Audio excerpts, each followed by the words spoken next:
Assalamualaikum warahmatullahi wabarakatuh. Kawan, sebelum Anda memulai aktivitas hari, kita ikuti kajian syarat hikmah Dialog Fajar. Assalamualaikum warahmatullahi wabarakatuh. Alhamdulillah kawan, pagi hari ini saya Fitriana Ayu kembali bersama Anda di program Dialog Fajar. Semoga semuanya dalam keadaan sehat ya. Selalu hati-hati untuk Anda yang sudah beraktivitas. Semoga jalurnya pun dapat lancar sambil mendengarkan untuk pagi hari ini. Alhamdulillah sesuai doa kita dipertemukan kembali oleh Ustadz Mim Saiful Hadi dari Pesantren Al-Quran Nurul Falah Surabaya. Assalamualaikum Ustadz Mim. Waalaikumsalam warahmatullahi wabarakatuh. Alhamdulillah, kabarnya sehat Ustadz ya? Alhamdulillah sehat, semangat. Allah Akbar. Allah Maha Besar. Alhamdulillah. Terima kasih Ustadz. Doa kita dijabah ya Ustadz ya, bisa ketemu amin, lagi. Ya mujibas sa'ilin. Alhamdulillah. Karena ngomongin tetangga ya Ustadz ya. Insya Allah. Yang Iya. mana tetangga ini kemarin Ustadz Mim menyebut tetangga itu indikator level keimanan. Semoga jadi ladang amal soleh. Wah, ini yang seperti apa Ustadz? Kok saya ndredeg, ini soal iman loh Ustadz. Iya, Dari betul, tetangga betul. lagi Betul Ustadz. sekali. Ini seperti apa? Monggo selengkapnya bersama Ustadz Mim Saiful Hadi. Terima kasih Mbak Ayu, terima kasih kawan-kawan semuanya. Alhamdulillahirabbil alamin. Wassalatu wassalamu ala asyrafil mursalin Sayyidina Muhammadin wa ala alihi wa sahbihi ajma'in, amma ba'd. Kawan-kawan sekalian dirahmati oleh Allah, di pagi hari ini saya berdoa pada Anda semuanya, kawan-kawan semuanya, semoga diberikan kesehatan, Amin. keberkahan, kelancaran dari segala urusan. Walaupun katanya ini makin hari makin banyak ketidakpastian ya. Masya Allah. Perang di berbagai negara terus Ya. melanda ya, akan mengganggu kehidupan ekonomi global ya. Ya. Tetapi kalau kita berharapnya kepada Allah, berlindungnya kepada Allah, yakin Allah akan memberi kita perlindungan dan kemudahan. Amin, amin, amin ya Rabbal Alamin. Salawat dan salam mari tak pernah putus juga untuk selalu kita sanjungkan kehadirat junjungan kita Nabiullah Muhammad SAW Allahumma sholli. serta keluarga dan para sahabat semuanya. Kawan-kawan sekalian yang dirahmati Allah, ya benar bahwa kemarin Mbak Ayu dan kita ya. Sudah memulai obrolan tentang tetangga. Betul. Bahwa bagaimana kita memuliakan tetangga, maka itulah level indikator keimanan kita. Jadikan tetangga kita ini adalah ladang amal solih. Nah, ini yang pertama. Kalau yang ini diweden-wedeni sik Mbak Ayu. Nah iya Ustaz. Maaf ya, ini pagi-pagi ngeden-ngedeni. Ngancam soalnya. Iya, iman soalnya. Tapi tidak apa-apa ya, tidak apa-apa. Iya, Untuk betul. sebagai sebagai peringatan ya, Betul. agar kita tidak melakukannya. Yang pertama ini saya mulai dari lesan ya, Ya. dari ucapan kita. Dari Abu Hurairah, ini Abu Hurairah menyampaikan, ada riwayatnya dari Abu Hurairah. Abu Hurairah bercerita ada sahabat atau seseorang itu bertanya kepada Rasulullah SAW, ya Rasulullah, Bismillahirrahmanirrahim, ya Rasulullah, inna fulanata taqumul layla wa tasumun nahara wa taf'alu wa tasaddaqu wa tu'dhi jironaha bilisaniha. Artinya, wahai Rasulullah, si fulanah, berarti seorang perempuan ya, sering melaksanakan sholat di tengah malam dan berpuasa sunnah di siang hari. Dia juga berbuat baik dan bersedekah, tetapi lidahnya sering mengganggu tetangganya. Innalillahi. Kemudian Rasulullah menjawab, qala Rasulullah SAW, la khaira fiha hiya min ahlin nar. Artinya tidak ada kebaikan di dalam dirinya dan dia adalah penduduk neraka. Na'udzubillah min dzalik ya. Jadi kawan-kawan sekalian yang dirahmati Allah, yang pertama ini objeknya yang dijadikan objek ibu-ibu ya ini di Iya. sini ibu-ibu. Tapi konteksnya tentu tidak ibu-ibu dalam arti jenis kelamin gitu, tidak. Iya. Konteksnya bisa lebih luas nanti, bisa lebih luas. Tidak hanya untuk perempuan, tapi untuk kita semuanya. Bahwa yang menjadi indikator kita mulai dari lisan kita. Apa yang kita ucapkan, apa yang kita sampaikan kepada tetangga kita. Apa yang kita kabarkan kepada tetangga kita. Ya memang suasana kadang-kadang sulit ya Mbak. Sulitnya itu begini. Iya. Kita kan tidak tahu bagaimana perasaan yang sedang ada di dalam diri tetangga itu. Mungkin mau kita menyapa, mungkin loh ya. Iya. Maunya menyapa dengan baik atau so akrab itu. Bukan so ya, akrab ya. Sehingga Beneran Ustaz, nggak ada yang palsu Ustaz. itu ya, memang tetangga kan harus akrab ya. Iya. Terus kemudian ya mungkin nadanya tinggi gitu ya, atau lugas itu ya.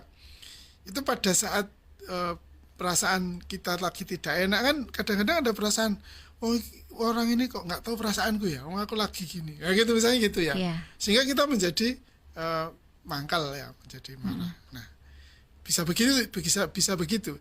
Tetapi kita kembali kepada orangnya tadi itu, kalau memang dia berniat menyapa dan kemudian memang niatnya baik, tetapi hanya karena tidak memahami situasi psikologisnya dia, sehingga bahasa sederhananya menjadi salah paham, nah, gitu Mbak Ayu ya. Iya. Ya kalau kemudian kita tahu ya kita minta maaf. Kalau tahu minta maaf. Ya, kalau tidak tahu ya gimana nggak tahu ya.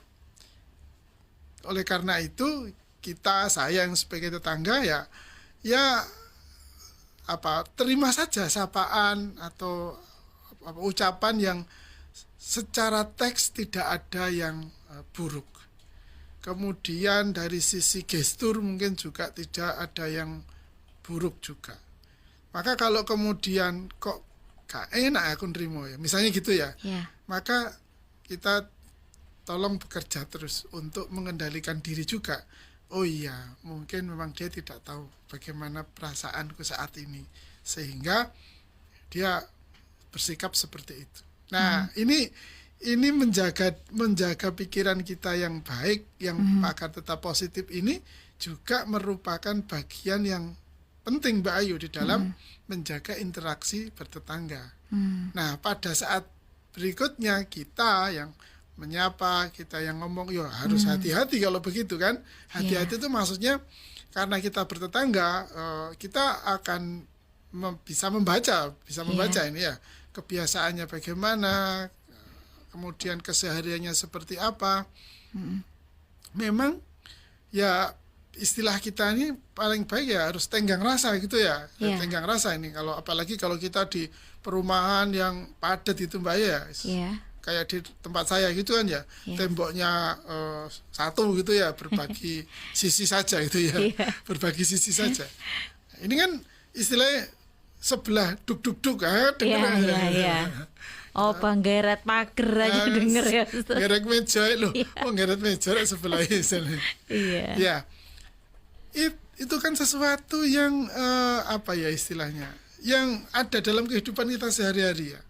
Yang mana kita harus punya perasaan, kita harus punya perasaan bahwa kalau saya begini ini kira-kira mengganggu tetangga saya atau tidak ya. Nah, kalau sampai perasaannya bilang apa urusanku dhewe tonggo-tonggo, nah itu yang akan boleh ya, ini yang akan menimbulkan ini tadi, ancaman Rasulullah ini tadi, Astagfirullah. bahwa dia betul-betul tidak peduli dengan keadaan tetangganya, dia tidak ambil pusing karo tonggone, pokoknya aku pengen ngomong ini kan itu. Memang aku ini begini kan itu misalnya gitu. Yeah. Gak gelem ya wes kan itu. Nah, ucapan-ucapan yang dilandasi atau dibingkai dengan perasaan yang seperti itu, inilah ucapan yang cenderung akan menyakitkan kepada tetangganya.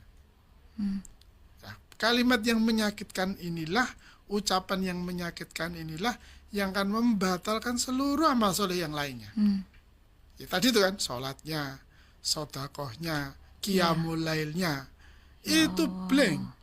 Nah, nanti kan dulu kan sudah pernah kita bahas tentang orang yang bangkrut Mbak Ayu ya. Iya. Nah, nanti di hadapan Allah, kembali ke hadis yang kita bahas kemarin, bahwa di yaumil akhirat, di hari pertanggungjawaban, itu akan ditanya si tetangga ini tadi. Akhirnya minta ganti dia, mana amal salihmu, kasihkan ke dia untuk mengganti perbuatan dosamu itu tadi. Nah, kalau kemudian sering menyakiti tetangga, omongan yang larang tonggone, nyelengit, pokoknya bicara sepatah kata itu menyakitkan hati. Bagi yang menjadi korban, bersabarlah. Anda sedang memperoleh transfer kebaikan itu ya. Anda sedang memperoleh transfer kebaikan. Tidak usah dibalas. Jangan dibalas. Kenapa? Soalnya statusnya dia sudah jelas. Orang-orang yang tidak menjaga lisannya, orang-orang yang tidak mengendalikan ucapannya terhadap tetangganya, entah menyakitkan, menyinggung, atau yang sejenisnya, tidak peduli dia, maka sesungguhnya kalimat-kalimat yang menyakitkan, ucapan-ucapan yang menyakitkan itu sama dengan kita memindahkan kebaikan, mentransfer kebaikan kepada orang itu. Sekali lagi syaratnya ojo dibalas loh ya. Nah, kalau dibalas kan nanti jadi gegeran, rugi. Paling sama-sama ndak enaknya kan akhirnya. Sama-sama ndak enaknya, ya sudah. Omong kotor, omong pokoknya menyakitkan, nyelekit. Berapa lama sih dia nanti? Namanya orang kan pasti ada perubahannya kan itu. Udah ndak usah dibalas. Kita terima saja sebagai kiriman kebaikan pada rekening kebaikan kita, rekening amal soleh kita. Ya Allah. Itu maka dari itu Rasulullah dengan sangat tegas, masyoto sodakoh awakmu, masyoto sregep sholat awakmu. Tapi kalau omongan dengan tetangga itu buruk, suka menyakitkan, suka merendahkan dan melecehkan, tidak peduli, cuek dan seterusnya, maka sesungguhnya rugi Anda itu. Rugi besar. Kenapa? Karena segenap kebaikan itu justru Anda berikan pada tetangga yang diam-diam itu tadi. Masih dirasani semeneng ae, masih dilokno ya meneng wae, masih pokoknya apapun lah, ucapan buruk itu dia tidak membalas, maka alhamdulillah lah dalam hati gitu ya. Alhamdulillah ya Allah, segala pujiannya bagi Engkau ya Allah, Engkau telah memberi aku kebaikan. Kebaikan pahala sabar ya, pahala nerimo tadi itu ucapan-ucapan yang menyakitkan itu. Karena sekali lagi orang yang ucapannya jelek kepada tetangga itu sudah jelas statusnya la khaira fiha, kata Rasulullah. Tidak ada kebaikan padanya. Batal semua. Batal itu maksudnya tadi itu untuk mengganti keburukan yang dia kerjakan atau yang dia lakukan pada tetangganya itu impas itu ya, impas, bahkan mungkin bisa minus gitu, maka dia menjadi orang yang bangkrut. Nah, ini lesan yang pertama kali. Kawan-kawan sekalian rahmatullah Allah, lesan kita ini betapa tidak mudahnya untuk kita kendalikan. Betul Ustaz. Apalagi kita kecewa dengan tetangga. Ustaz, tonggoku wis tak kandhani bolak-balik saya. Aku wis ngomong kurang halus apa Ustaz? Tapi wis pancet ae, saya gitu ya. Iya. Pancet wis nek gak ngene gak mari, nah kan begitu nanti. Saya katakan jangan, rugi. Sampai menang dengan tetangga, untungnya apa? Untungnya paling ya mek ngono-ngono tok. Dan buahnya apa? Tidak ada rasa nyaman dalam hidup bertetangga. Padahal sekali lagi kita tidak tahu sampai kapan kita hidup bersama dengan tetangga tersebut. Rugi kan? Jadi pikiran sumpek gitu. Hati jadi ruwet gitu ya. Sekali lagi seperti yang saya sampaikan, mau tidur saja sudah repot dia karena mikirin omongannya tonggo kan itu. Iya. Maka ketika mau tidur, kawan-kawan sekalian yang dalam tanda kutip menjadi korban, tolong maafkan. Anda akan dapat kebaikan lebih banyak lagi. Amin. Nah, kita yang tidak bisa mengendalikan omongan, ucapan itu, tolong belajar lagi, dan jangan berhenti mengikuti jamaah dialog fajar. Masya Allah. Karena ini sudah, iya ini kan soal hati kan Mbak Ayu ya, soal hati setiap kita kan, kita tidak bisa mengendalikan hati setiap orang kan. Maka dari itu kawan-kawan sekalian yang ukuran ucapannya dia sampai tidak bisa merasakan apakah ucapanku ini menyakiti tetanggaku atau tidak, maka setiap jam 5 pagi tolong dengarkan dialog fajar. Kita Insya akan terus Allah. berusaha mengingatkan Iya. mengingatkan serta mengajak berbuat baik. Masya Allah. Semoga bermanfaat. Amin, amin ya robbal alamin. Katanya itu sebaik-baik rumah adalah yang membawa ketenangan bagi tetangganya, gitu ya Ustaz Betul ya. banget itu, betul banget, Iya. banget betulnya. Wah, jadi langsung ke rumah sana nih Ustaz. Apakah saya ini sudah menjadi Iya. tetangga yang baik gitu ya Ustaz? Makanya Ya? judulnya kan rukun tetangga, RT kan rukun Oh iya, tetangga. betul. Ya kalau jadi Iya. tetangga harus rukun gitu ya Ustaz kayak ya. apa no RT gak rukun itu. Iya, Pak RT-nya langsung mesam-mesam Iya. Ustaz. Apa Terima kasih ya, diganti Ustaz. aja Mbak Ayu GT. Apa itu? Gegeran tonggo. Oh, astagfirullahaladzim. Kalau tuh bilang kan. Aduh, bilang ngeri Rokok Ustaz. kabeh kok jangan ya. Aduh, namanya gegeran itu udah gak enak Ustaz. Lah ya wis RT pokoknya. Alhamdulillah. Rukun tetangga. Iya kan lumayan dapat kolak kalau Wah, tetangga yes. masa itu Gak cuma beraroma. lumayan tok swarga, Mbak. Betul, Rasa betul. aman itu kan mau dibayar berapa? Betul, Mau Masya ditukar Allah. dengan uang nggak sih habis rasa aman. Masya Allah. Terima kasih ya Ustadz Sama-sama, Mbak Ayu, mengingatkan sama-sama. kita Terima kasih semua. kawan-kawan semua juga. Selepas ini, wah ini pada tetangga langsung ngirimi sarapan ini mungkin ya. Atau nanti ngajak makan malam gitu ya. Tetangganya loh ya, jangan Iya, kita Mbak Ayu. tetangganya Iya. maksudnya. Nggak cukup kita nanti. Iya Allah. Terima kasih, semoga Sama-sama, bermanfaat sama-sama, Ustadz. nggih. Dan kita tutup dengan doa kafaratul majelis. Subhanakallahumma wa bihamdika nasyhadu an la ilaha illa anta nastaghfiruka wa natubu ilaik. Saya Fitriana Ayu dan juga Ustadz Bim Saiful Hadi pamit. Wassalamualaikum warahmatullahi wabarakatuh. Waalaikumsalam warahmatullahi wabarakatuh. Program Dialog Fajar yang baru Anda simak kerjasama Suara Surabaya dan Pesantren Al-Quran Nurul Falah Surabaya, lembaga dakwah yang amanah, profesional, dan berbasis Al-Quran. Pesantren Al-Quran Nurul Falah mencetak guru dan hafidz Al-Quran metode tilawati. Informasi dan berikan donasi terbaik hubungi 0822 2759 9920 atau www.nurulfalah.or.id.